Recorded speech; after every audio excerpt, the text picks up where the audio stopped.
Bock, you said yesterday in the Meet the Candidate session, right? The online version, you said something about... Online? Was it on? There was an online version? There's an online version. The whole thing, part of it was only played online. You said that, when you asked what was it that you were most ashamed of, you said that you're most ashamed that, Singaporeans... you said something like they're most ashamed of Singaporeans, they don't want to... there's a group of people that don't want to stand up for what they believe in.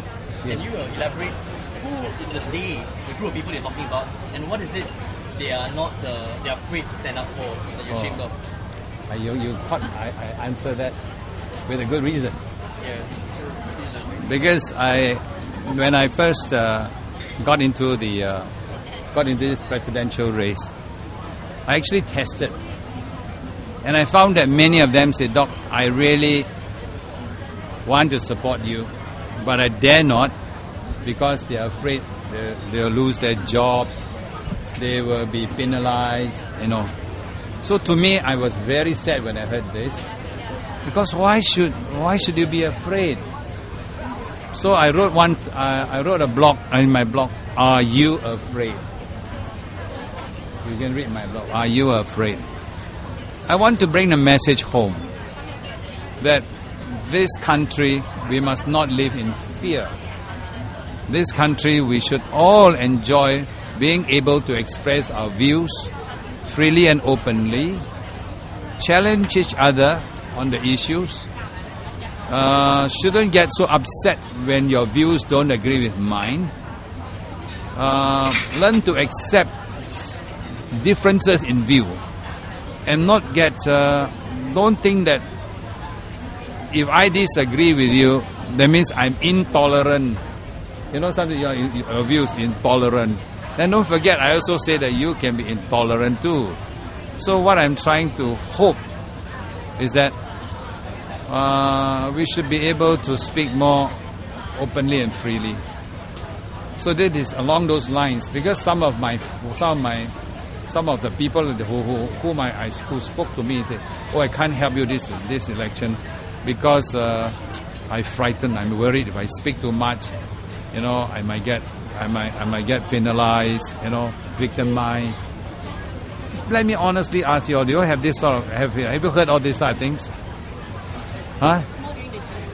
More during the GE, okay, even the PE, okay. Now I'm telling you. So do you think it's a good thing for Singapore? Yeah. So I'm the type, if I think it's wrong, I'll tell you. I'm not going to hide it. So let us get some remedies.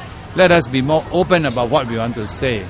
Because maybe we all have been brought up not to hurt. When we say something that disagree with you, you all take it so personal. Must be quite a lot. That's why not hundreds. I haven't spoken hundreds. Who are they? Because you mentioned that they, but was there like a specific group of people, your ex-PAP colleagues? Yes, some ex-PAP colleagues. Some people working for government or state boards. Okay. Some are working linked to the link companies, all the government link companies. What do you think that they should have stood up for and believed in? Yeah, you should stick, because first, you know why I'm worried? Because the presidential election is an apolitical election. I can fully understand if it's a GE, where all of them got political affiliations. But there's no political affiliation here. We should be free. If the president election has all these type of factors coming in, how can we really have this president election and call it apolitical? This is apolitical, and yet people link the two together. My message is, please, a president election is not a political election. It's an election for you to choose somebody who can represent you, represent your interests, guarding your reserves, watching over some of the appointments of most all the appointments of the top civil servants, and also there are certain inherent powers of the president that he can use. For example, he can warn you. I can warn I can actually report wrongdoings to. These are some of the, you see, the certain powers, what we call the inherent powers of the president, that is not prescribed in the constitution, but it is there. It's there. So it's how you use it. You don't abuse it. You can use it. Like I have the power, for example, to like say warn the government. Let's say if they have a very bad decision that affect, let's say, the graduate mother policy in the past. As a president, I can say, look, this is terrible. I'm warning you. This is going to affect the people. This I can warn, but I don't have to go shout it out in the open. Yeah, please don't be afraid. Please let us make this country. Let this country be more open to new ideas, new thinking, or else ideas will never flourish. We will be always captured by this fear, and we won't want to talk about it. And if you don't talk about it, we are actually submersing all this into your subconscious mind, and you will always remain in the subconscious. And then once in a while, when this thing comes up, it appears, it surfaces, and I don't think that is very good. I talk a little bit medical language, okay? Yep.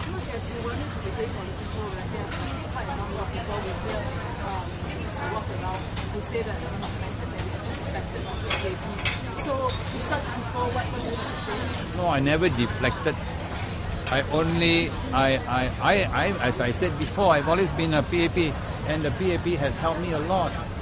But doesn't mean that, you see, I'm a good example of what I believe in. If I don't believe that the party has done something correct, I stand up and say, I never hide it.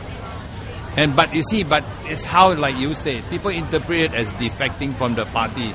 No, it's just a difference of opinion.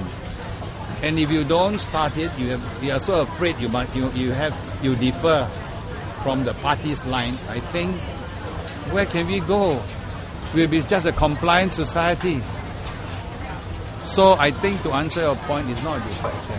It's just it's a difference of opinion. And I think I express it. I set the example. Doesn't mean that I don't like them. No, it's a different opinion. So actually, if you shouldn't be afraid. Come out and say, your fundamentals haven't changed. But I believe that I am not ungrateful. Why suddenly today she comes out and not really heard from her before? I want to show that I got a pretty daughter. Of course. Yeah, Ming Li, maybe you can tell us, share with us a bit about what are you going to say tomorrow, and with all this running in this race now, how has it actually changed your life? Yeah, bad. I think I will basically be giving a testimonial of my father, about growing up with him and witnessing the things that have happened as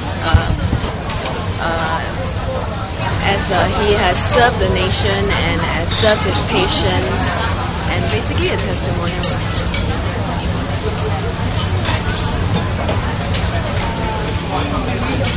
What about how has things been for you? Has it been very... Oh, it's frantic. I mean, it's just 9 days of campaigning, so the pace is frantic. And but I've gone to parts of Singapore that I haven't been to before, and I've enjoyed it. Being out with the volunteers, I really appreciate all the time and the effort that they've put into supporting my father, and in giving so much of themselves because they believe in him. It's tiring. 9 days. I could never keep up with him when he was an MP, and so now I still can't keep up with him. It's a challenge. I think he is the only candidate who can really unify the nation in spite of all the political diversity. He's the only candidate who can do so. If you look at his supporters, they come from a wide spectrum of political parties. It's not just the ruling party or the opposition. but they include both sides. And the people, it's not just about politics, but it's also ordinary people, taxi drivers and simple people and professionals and lawyers, and so I believe that he's the only candidate who can unify the nation. Can you relate maybe a personal experience that you had with your father, so when you put yourself from his personality that you think would be very my father's very warm, and he's very people relate to him easily, and he is who he is, and so it's they know they can see his sincerity.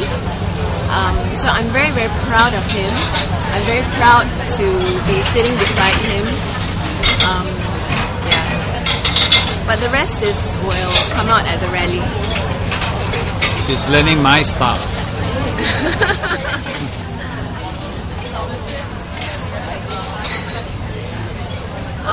My father asked me, I live a quiet life. I suppose that will change. But yeah. So you're prepared for all the limelight, all the public attention? No, I'm not. I have to just cope with it. I have to learn. It will make you stronger, I think, to be able to, have all that. All right, I think. Yeah, okay.